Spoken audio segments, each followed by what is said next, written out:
Hey, welcome back to The Way with Jazz and Tae. Before the break, we did a review of the week, told you guys about some new releases, and also talked about the most recent episode of Insecure. If you haven't checked any of those out, we recommend it. Totally bingeable. But now we're going to get into our hot topic, or what's hot right now. We're going to talk about things that happened. What is today's date? Today's the 21st. Last 21st. week. Yes. You guys, Ooh. quarantine's really doing things to me. It's the same day. Yeah. Yeah. Groundhog So, Day. you know, so I guess last week, Boosie got on IG Live, which he does very frequently. He was banned because he's on there. He's been like actually kind of warned because he's had women get on there and show their genitalia, Areas. Yeah. which is not allowed on Instagram. And so, you know, usually he monitors that better, but he decided to get on IG Live last week and let everyone know that he facilitated really the molestation of his son and nephews by a grown woman, and they're like 12 and 13 years old. Yeah. So he's proud of himself and he thinks that he's doing the right thing. You know, even in the video, he said, you know, I'm training them right. I'm training them good. Ugh. And then also went on, Right. to explain to us that the woman was grown. So These are adult women. These are women like probably us. Okay. Being a dad I right don't- now, listening to this, I'm not a fan. Like, No, Benny. it's sick. so not and cool. So and not it's absolutely disgusting. and he's admitted that oftentimes these are women that he has also been with. Like, not even gonna. sir. Yeah. So this isn't the first Terrible. time that something like this has happened. He actually said something also just as concerning probably a couple of weeks prior. But we really wanted to bring this topic up today and kind of talk about it because we feel like there should be more I guess we want to say negative news surrounding it. Like, we want people to be talking about this because it's important. Yes. Had the situation been flipped and it had been, you know, a mom talking about a mom talking about facilitating it for her daughter, or if it had just been Boosie was buying someone for his daughter, everyone would be up in arms because, you know, that's what we do in society.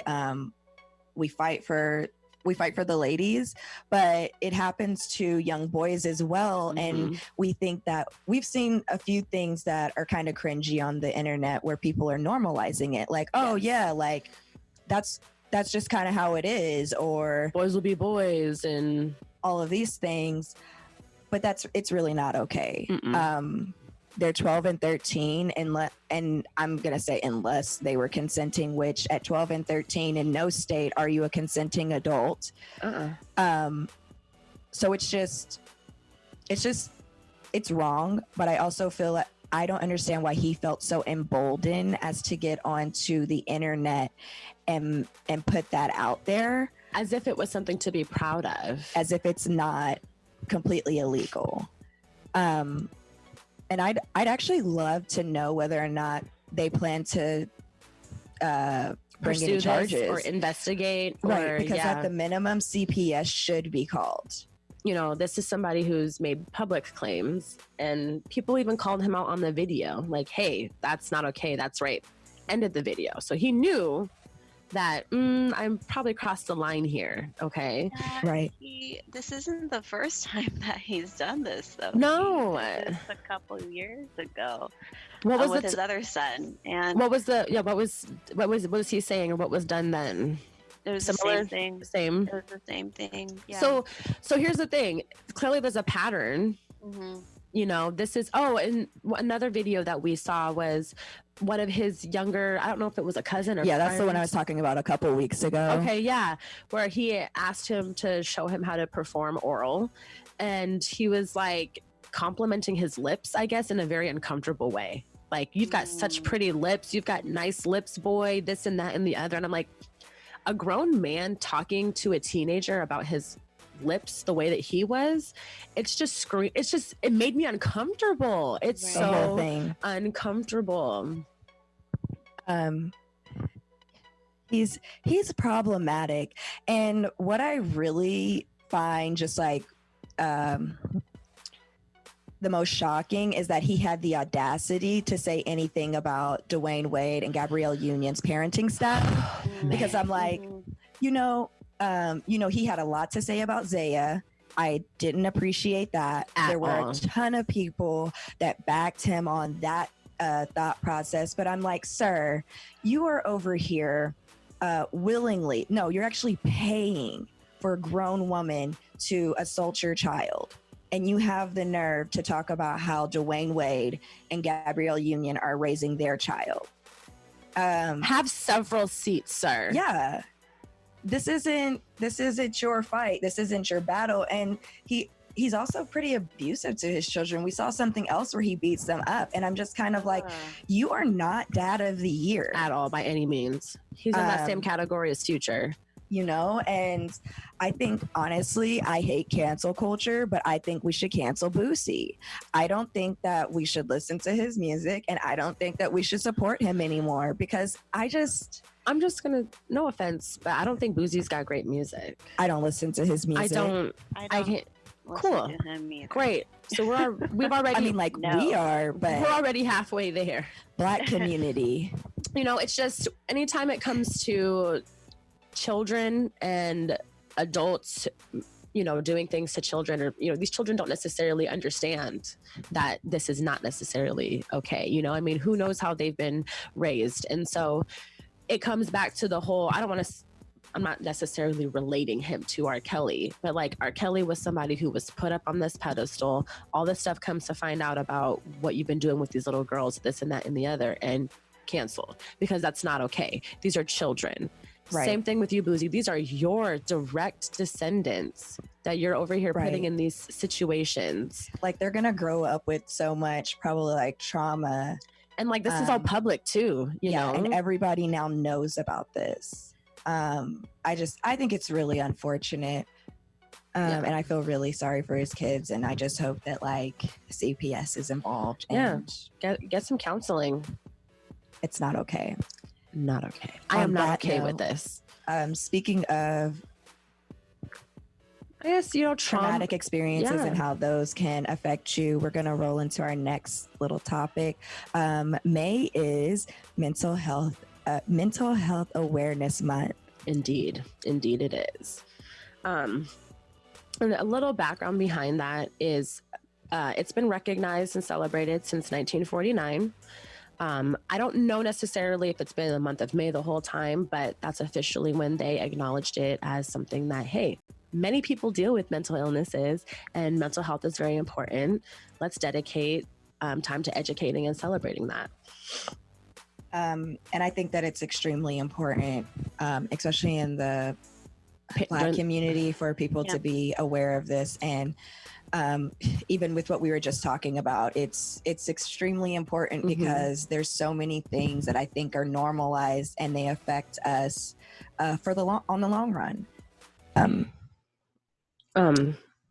that play a factor in our mental health. It does. And mental health can range. I see a lot of people who dismiss certain mental health disorders or problems or things like that. And there's it's levels to this, just because you might deal with, anxiety and depression doesn't mean that like you're any less important than those who might be dealing with schizophrenia, bipolar, etc. Okay. We're all one in this. We are all human, and we all have days when we're not okay, regardless of whatever you may or may not be diagnosed with. And May, I want to ask you specifically, like, especially during this time with this pandemic and the lockdown going on, I know that it's very important that we talk about mental health.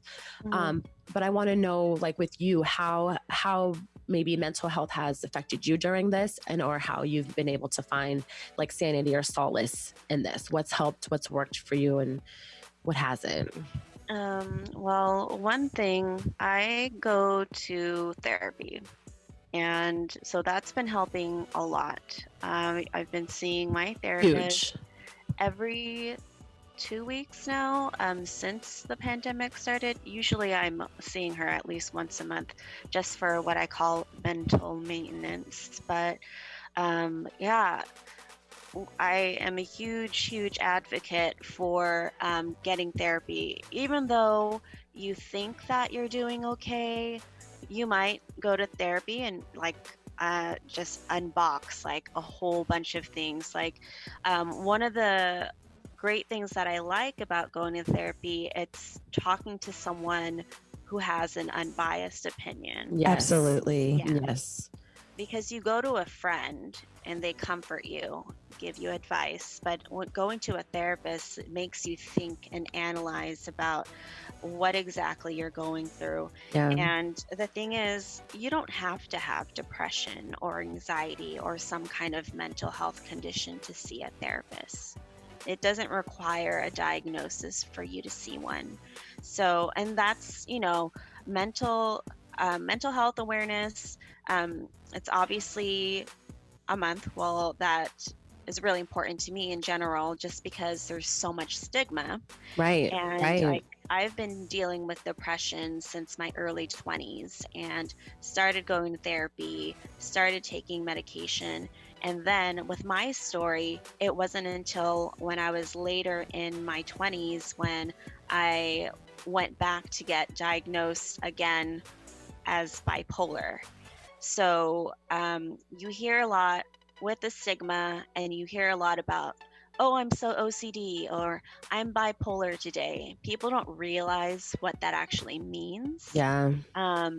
There's so much more about it, and I wish that, I hope that a lot of people become more, just get more educated about the Yes. topic. Yes. Because really, mental health, like the stigma is real. So even just, I'm coming to terms with, coming to terms with actually telling people, because like you say that you're bipolar and then all of a sudden it's kind of like, ooh, do I really need to? I wonder what she's going to be like, or what does that Yeah. mean? Is Right. just going to go back Right. and forth? Yeah, there's layers to it. And yeah, a lot of people, like with the statistics, a lot of people who do have mental health disorders or illnesses, they don't find out about it or to get diagnosed with it until they're in their 20s or closer to their 30s. So I find that a lot with young men too, especially young men. definitely. Well, I'm sure it takes men also a while to Pride. kind of, I'm accept fine. the fact Nothing's that wrong there with may be me. something wrong with them, and Yeah. they Yeah. should get diagnosed. Because men are Exactly. supposed to be strong Yeah. mentally, So physically. can I want to actually touch back on that, and something that you said too, Macy, is Mhm. that, or you don't have to be diagnosed with anything to go and talk to somebody. Mhm. And then also that stigma of trying to remain strong and put on this front in like the Black community. Absolutely. We don't talk about stuff like that. It's frowned upon, or like, You don't put your business out there. right, or you're seen as, they label it as crazy. If you have any type of mental disorder or anything like that, or disability, or whatever you live with, you're crazy. It's written off and dismissed as that. And like you said, huge stigma. Some people look at that and hear that and they just walk away from it because they're like, that's a box that I don't need to unwrap. Exactly. And yeah.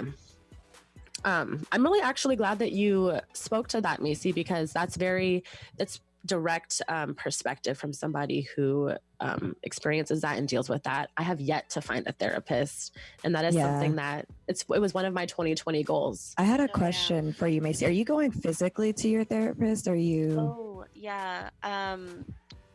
They've been offering with the organization that I go to for my mental health. They have been doing virtual visits for several years now. Okay. So, and that's been something that they've been able to stick with more than ever. So phone visits and virtual visits during this time. They even have group therapy visits through Teams, Microsoft Teams. So That's awesome. they have been able to continue doing that. So, and in general, even if there wasn't this pandemic, there are so many ways to get in touch Absolutely. with Right. a therapist. You can text with one, you can do a video chat with them. There's so many different ways. It's not just limited to actually physically going in to be seen. Yeah, I just wanted So- to know like how you were going to see yours, because I actually was looking at therapists leading up to all of this, and I had a few women like I was like, oh yeah, I want to check their spot out, but then the pandemic hit. So yeah, I've been thinking about trying to find some virtual therapists, but I love that. And it's easily accessible. So there's really no Right. excuse. Exactly. Yeah. Well, thank you for talking to us about that, May. We really appreciate it. Yeah.